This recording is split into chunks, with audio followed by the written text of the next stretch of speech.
les amis, la Ligue des Champions a commencé et a déjà fini sa première phase. Les Bayern Munich, les Real Madrid, Manchester City et les Paris Saint-Germain sont déjà qualifiés.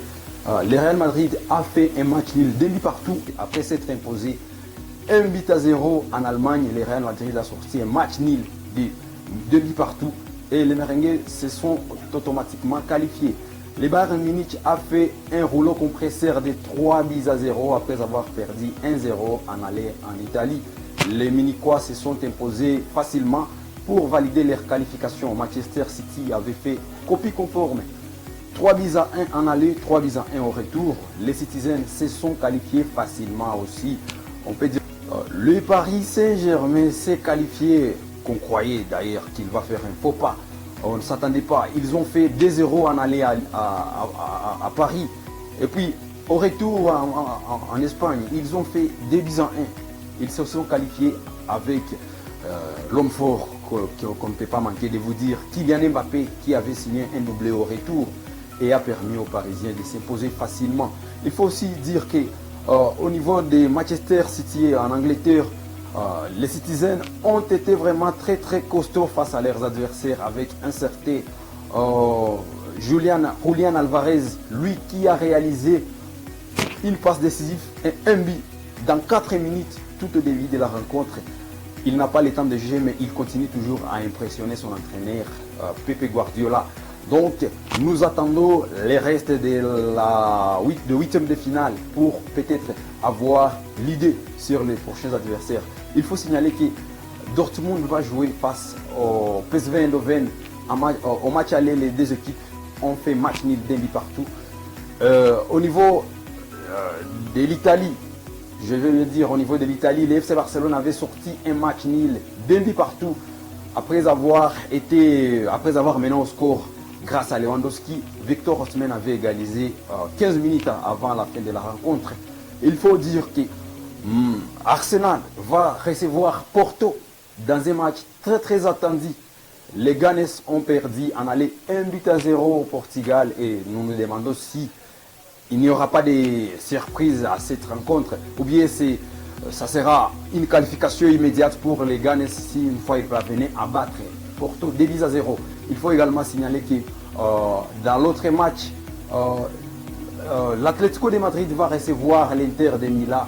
Signalons que les Colchoneros avaient perdu en aller 1-0 et Diego Simeone et ses hommes ont l'obligation de faire un match de différence de millions, gagner 2-0 pour espérer la qualification. En Premier League, une affiche à ne pas manquer. Liverpool accueille Manchester City dans la semaine, le samedi, un match vraiment très décisif. Il faut rappeler que les deux équipes ont une différence d'un point seulement au classement. Liverpool mène la danse au classement avec un point de différence, 63-62. Mais il ne faut pas oublier l'outsider Arsenal qui est troisième avec 61 points. Donc, au cas où les deux équipes faisaient un match nul, automatiquement Arsenal peut profiter de ces faux pas des deux équipes et les Ganes vont prendre la première place provisoirement. Le Real Madrid jouera face au Celta Vigo après avoir fait un match nul face à Valence, 2 buts partout. Les Merengues essaieront de se ressaisir face au Celta Vigo.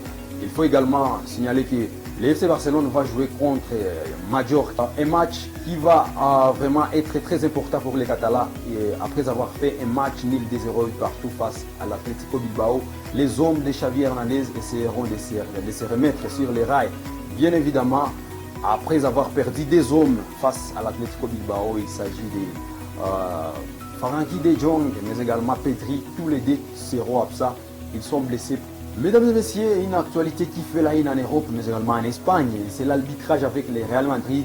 Il s'agit du match contre Leipzig en aller et retour. Signalons que dans les matchs aller, vous vous souvenez bien, il y avait un but qui était refusé pour Leipzig pour cause d'orgie. Et toujours dans les matchs retour, il se disait qu'après les matchs, que les Real auraient écopé d'un carton rouge, d'ailleurs 2 cartons rouges. Un carton pour Toni Kroos après avoir commis 3 fautes graves successives contre ses adversaires, mais également les gestes antisportifs qui est supposé antisportif de Vinicius, lui qui avait pris son adversaire au cou, il n'a pas vraiment plu aux amoureux du football et il s'est dit que le Real Madrid a un peu de favoritisme au niveau d'arbitrage, que ce soit au niveau européen qu'au niveau espagnol, parce que d'ailleurs, Séville a porté plainte contre le Real Madrid après avoir découvert que le Real Madrid publie les erreurs d'arbitrage d'un arbitre qui va arbitrer les matchs du Real Madrid. Donc, avant les matchs, le Real Madrid montre sur sa chaîne de télévision toutes les erreurs que l'arbitre a déjà commises sur les rencontres du Real Madrid. Et de ce fait, Séville a supposé que c'est une manière de manipuler l'arbitre pendant les matchs et une manière de remettre en cause le professionnalisme de l'arbitrage espagnol. Et les enquêtes seront diligentées selon ce que nos amis de Marca et Mundo Deportivo nous ont précisé concernant cet événement, parce que ça faisait la une en Espagne et il a été prouvé que les vidéos sont postées avant les matchs sur les chaînes du Real Madrid pour essayer un peu de jouer sur la psychologie de l'arbitre avant les matchs. C'est en quelque sorte ça, mesdames et messieurs, les actualités que nous aurions à vous présenter. Continuez à liker toutes nos vidéos sur toutes les plateformes YouTube et Facebook, mais également X.